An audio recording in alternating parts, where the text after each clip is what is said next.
Hello everyone, my name is Matthew and this is Learn the Lingo. Welcome back to Hebrew Basics, a series where we learn the essentials of Hebrew grammar. Today we are going to be doing a practice and review of everything we've learned in lessons 21 through 24 in this series. During these lessons we've mainly focused on infinitives, which in English are verbs like to read, to see, or to think. Let's see how the infinitive to read is made in Hebrew. This infinitive is going to be from the root kuf resh aleph, which has a meaning of reading. Infinitives start with a letter lamed, which means to, under which we put a chirik. Next comes the first letter of the root kuf, which will have a shva underneath. Then comes the second letter of the root resh, then a vav with cholam, and then the third letter of the root aleph, likro, to read. Let's say they want to read in Hebrew. If you want, you can pause the video and try to do it yourself before doing it with me. Alright, they want can either be the masculine heim rotzim or the feminine hein rotzot. For this sentence, I'll use the feminine hein rotzot. To read is likro. They want to read hein rotzot likro. When making an infinitive from a root whose first letter is an aleph, the first two vowels will not be a chirik and a shva, but a segol and a segol shva. For example, le'echol, which means to eat, and le'ehov, which means to love.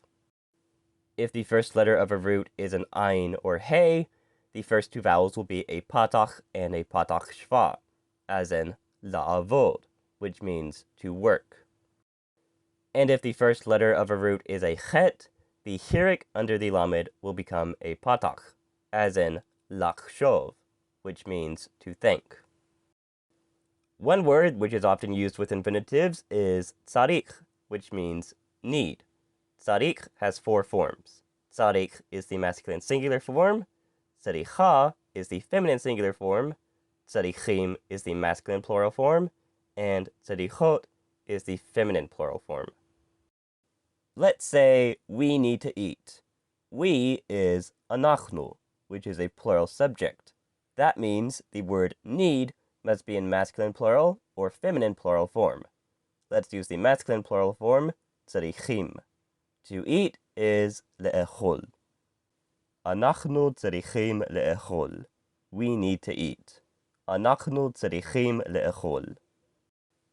To say the man needs to think, we can say hagever, the man, tzarich, needs in masculine singular form, lachshov, to think. Hagever tzarich lachshov, the man needs to think. Hagever tzarich lachshov.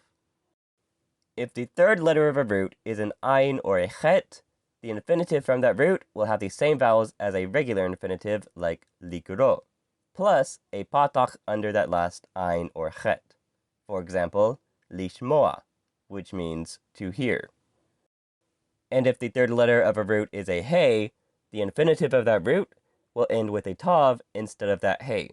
For example, lirot, which means to see, from the root resh aleph hey. During these past lessons, we've learned three irregular infinitives that don't play by any of these rules. Lalechet, which means to go or to walk, from the root hey lamed kaf.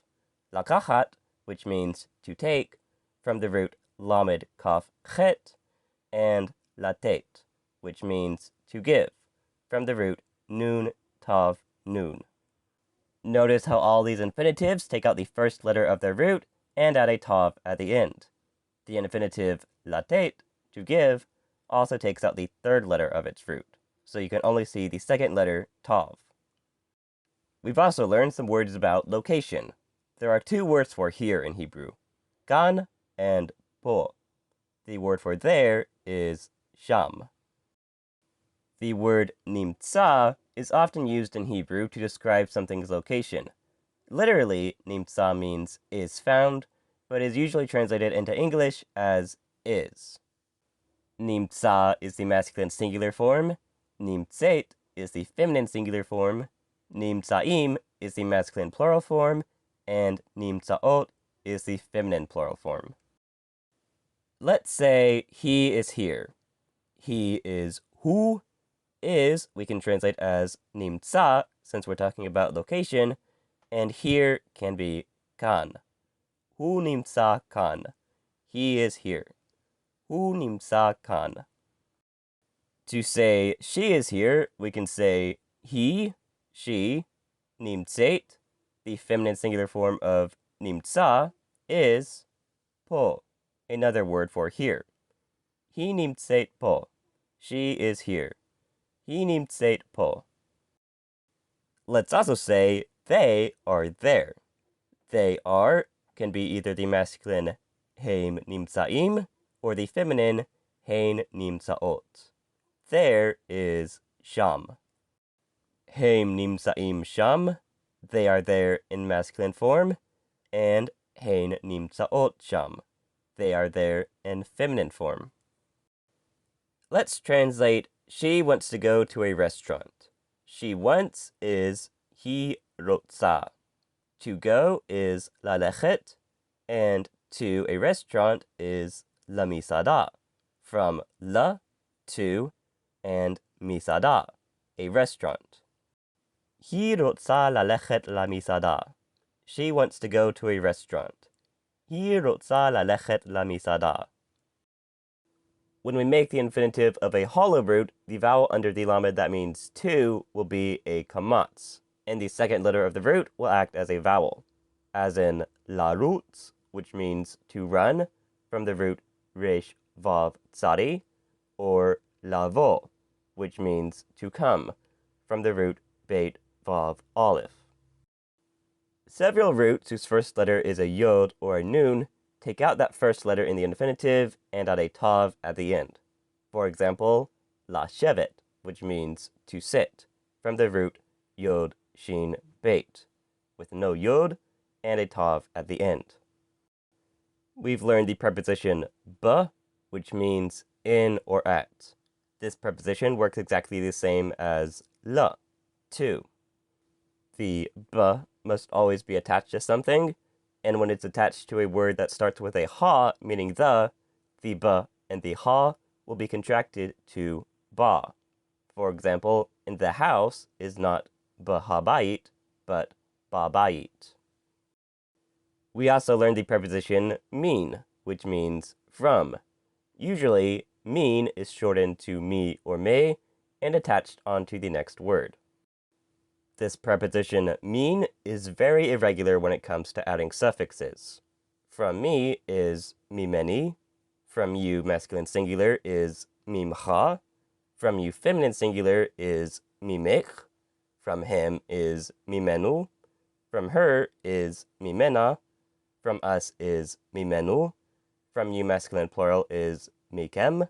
From you feminine plural is miken. From them in masculine form is mehem, and from them in feminine form is mehen. Let's say, do you want to sit in the park? Since this is a yes or no question, we can start it with haim, but this time let's not do that. Instead, let's begin with the word for you, which we can translate as the masculine plural atem. That means want must be the masculine plural rotsim. To sit is lashevet. In the park is ba, in the park, ba park. Atem rotzim nashevet ba park. Do you want to sit in the park? Atem rotzim nashevet ba park. Let's end today's video by saying she needs to run from the house to the school. She needs is hi tzericha. To run is larutz. From the house is me, from, ha, the, bait, house, all as one word. Me habait, from the house. To is the, and the school will be beit sefer, school, with a ha, meaning the, on the last word, sefer, because beit sefer is a construct phrase, and when we add a ha, meaning the, to a construct phrase, that goes on the last word. Beit HaSefer, the school. The Beit HaSefer, to the school. Hi tzericha larutz mehabait לבית הספר. She needs to run from the house to the school. היא צריכה לרוץ מהבית לבית הספר. And that's all for today. If you enjoyed this video, please like, comment, and share. And if you want to learn more Hebrew, please consider subscribing to my channel and checking out some of my other videos. And I'll see you in the next one. Goodbye.